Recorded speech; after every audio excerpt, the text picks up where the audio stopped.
We're using that graphic because we're going down to the White House right now. Kellyanne Conway, Counsel to the President, joins us right now, live from the North Lawn. Kellyanne, good morning to you. Good morning. Good morning. Beautiful day down there. Yeah, it is. Hey, exquisite. Kellyanne, yesterday the Attorney General was down in South Carolina, and he was answering questions regarding the citizenship question that you would like to see on the census.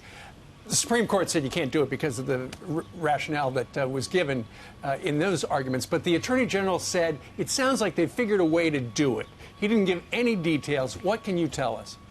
Well, the Supreme Court did not issue a legal impediment decision. They basically said come back and give us a different rationale.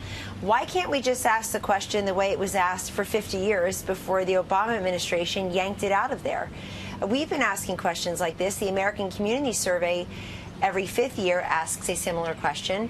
And think of all the questions that nobody complains are included in our U.S. Census every 10 years that include a far, far, far smaller number of Americans, or I would argue are much more intrusive, invasive, and expansive. We're asking people how many toilets in your house and you don't want to know who's using them. It's absolutely ridiculous, and this is why the president is fighting for its inclusion. Look, this country has said the census is important. As President Trump has mentioned, we spend about $20 billion and counting on it. We have said it's an important exercise, so why not get it right? The census in the past has been increasingly responsive to changes in American demography, and this is an example of that. I would ask the Democrats, I hear their screaming rhetoric, but truly, what are you afraid of? I ask that all the time. What are you afraid of? Why wouldn't you want to know who's living in this country and who's a citizen and who's not a citizen? Why do you think?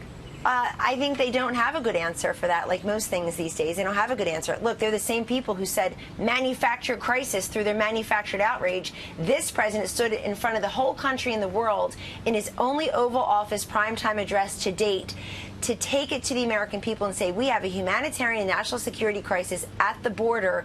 We need Congress to do a fix on asylum, TVPRA floors, and to give us money for humanitarian aid. They blocked that over a dozen times. They still don't have an immigration hearing scheduled, which tells you how unserious they are about this big issue. It's risen to the top of the polls as a number one issue. And it took them blocking aid so many times to turn around last week and the last 2 weeks and give $4.6 billion in aid. That's really the president's request. So they capitulated to that. But you know who suffered? The people suffered. Our brave men and women at the border protection, the kids who these Democrats pretend they care so much about. They block the aid. Those 4 female Democrats that Nancy Pelosi is brushing back. I think they're all freshman members. A major meow moment, brushing back in a huge cat fight, really ridiculing them. And they voted against the Democratic aid package. They preen around going to these detention centers, going to these places, and saying, oh, my God, look what's happening. And then they vote against $4.6 billion worth of aid, including the Democratic package. Kellyanne, you mentioned screaming rhetoric. Nancy Pelosi, well, she put it this way as the reason why the president wants a citizenship question. But this is about keeping, make America, this hat, make America white again. They want to make sure that certain people are counted. It's really disgraceful. And it's not what our founders had in mind. And it's not how we can decide who we are as a people. Once again, they go to racism. I don't even understand what she's saying. That was so incoherent, says the white woman standing next to the white woman at the podium, which, of course, I have no problem with. She's the speaker, but it really just makes no sense. It tells you what a very thin, specious argument they have. By the way, Nancy Pelosi, of course she's going to feel a certain way because she represents San Francisco, and that's a sanctuary city where we know a young woman was murdered in front of her father years ago by an illegal alien who had been deported numerous times and was back in San Francisco. Also, we all see what's happening in San Francisco under Nancy Pelosi and other Democratic leaders, quote-unquote, watch.